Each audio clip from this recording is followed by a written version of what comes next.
Hey everyone, this is Brian from Sinister Gaming. Just want to showcase my Kashtira deck profile that I got first place with at a box tourney at the locals Top Choice Gaming in Colton, California. It performed pretty well, and I'll just get straight into it.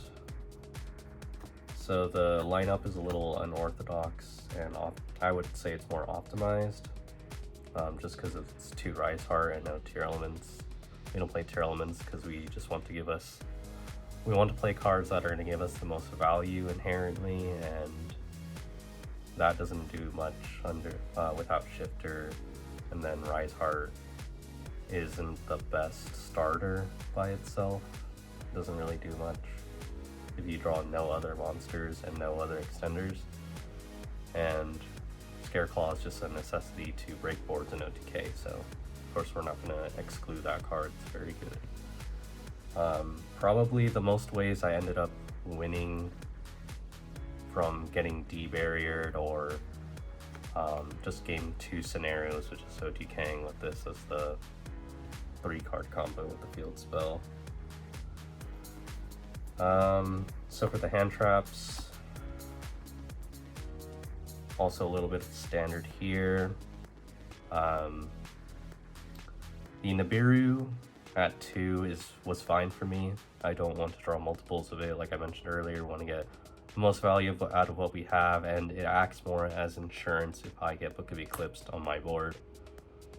And I also play crossouts, so definitely 1 isn't enough in case I draw 1. So need 2 to make it live. So the 2 performed pretty well, and Ash is good against Brandon. And then for some of the consistency spells, 3 field spell pot, and then some of the rest of the engine, of course. So this all performed decently. Most of it is standard. I'd say game 2 or 3, if I'm going second, I definitely drop this down to 2. And then if I'm going first, I'd just keep it in. So sometimes even drop the pot down to 2 depending on the matchup, or just cut it completely if I see someone playing Lancia. Then we got some of the board breakers. We've got the Eclipse, the Lava Golem, and the Talents. The Lava Golem kind of underperformed, but I was just anticipating that people would try to 5-zone lock more in spells and traps, and I didn't really see that. And most of the time I had this, people were trying to play around it. For example, against a Sword Soul, he didn't end up on Baron Chichao, he just summoned Chichao past, which was, it's not the strongest board, but it definitely makes this less good.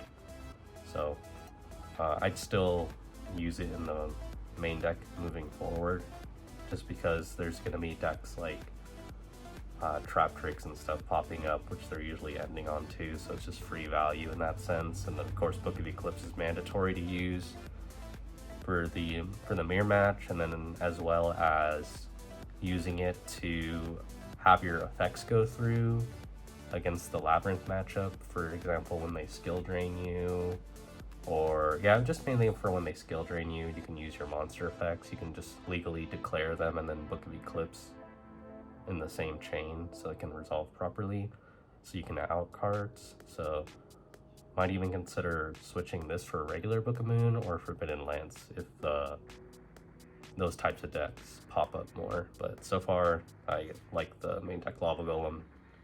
You could always side it out, I guess, if they're starting to play around it.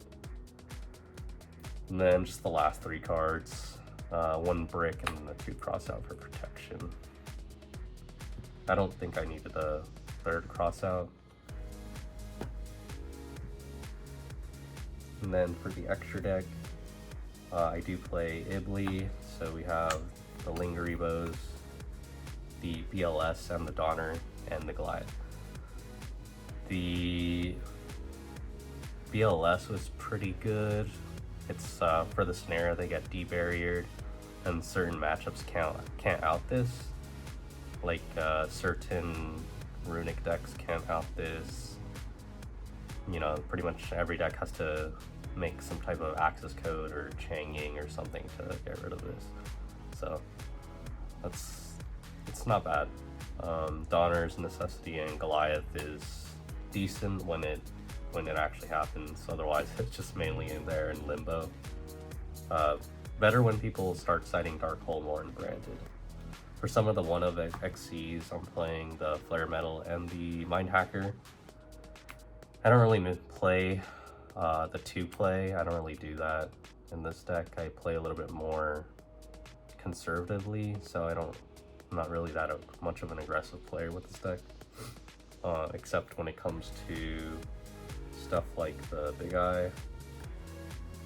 So I see some people just play 1, but 2 is just ridiculous in nearly every matchup. I make this every single time that I get Nibiru, and I use it on my opponent, so I can just take their token, or rather the token that I gave them, and if it's above, you know, 8k, that's going to be game on its own. So, and also you can use the first one as bait, and then the second one is just always going to resolve. So it's pretty game breaking in that regard.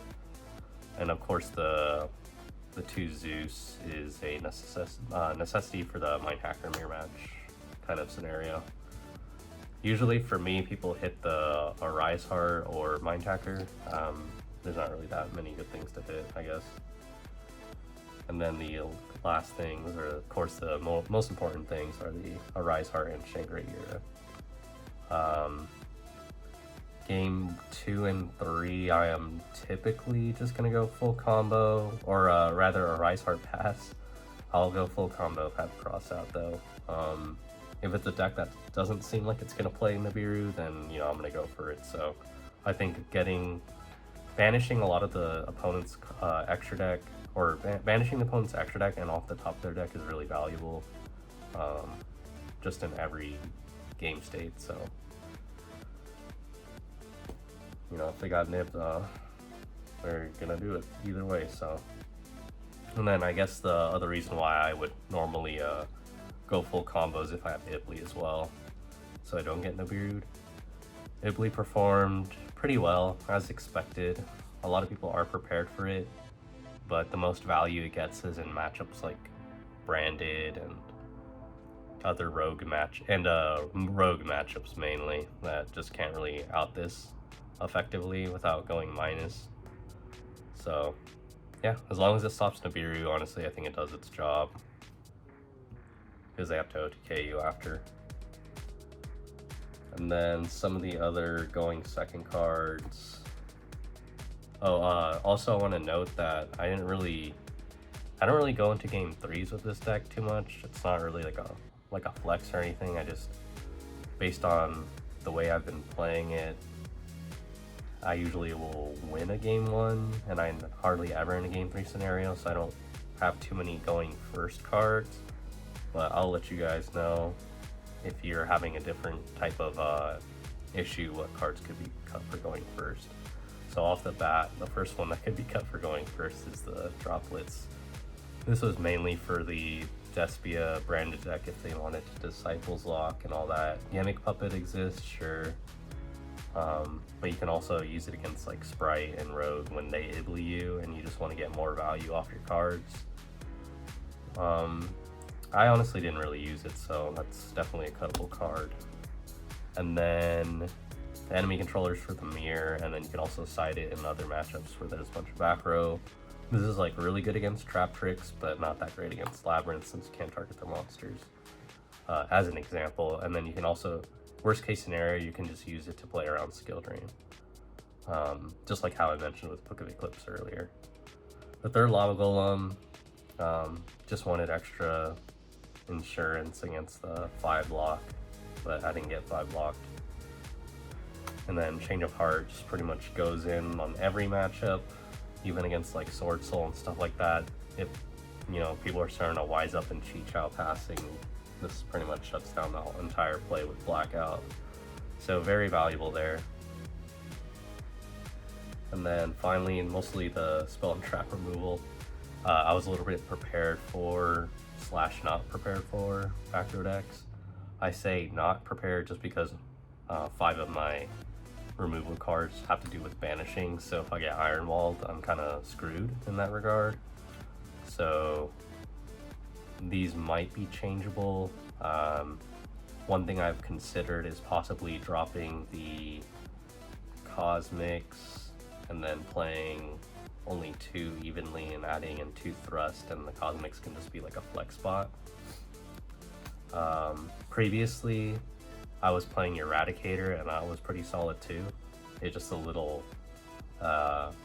easy to read when you're going second with it.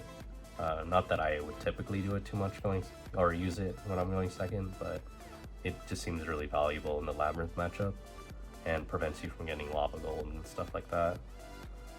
So yeah, that was one thing that I also considered playing again. And then just to reiterate, I'd say the Droplets and then possibly the Cosmics and one of the Evenlies or 2 of the Evenlies could be adjusted if you wanted to play more aggressively going first, like Deep Barrier, like I might do that going forward, or if you wanted to play Forbidden Lands, I'm sorry, yeah, Forbidden Lands. But yeah, overall the deck performed pretty well. I have a good amount of testing with this deck since it came out, so yeah, I really wouldn't change much else other than the side deck. The main deck is almost perfect for me, so if you guys have any questions, just let me know and I'll get back to you. Thanks.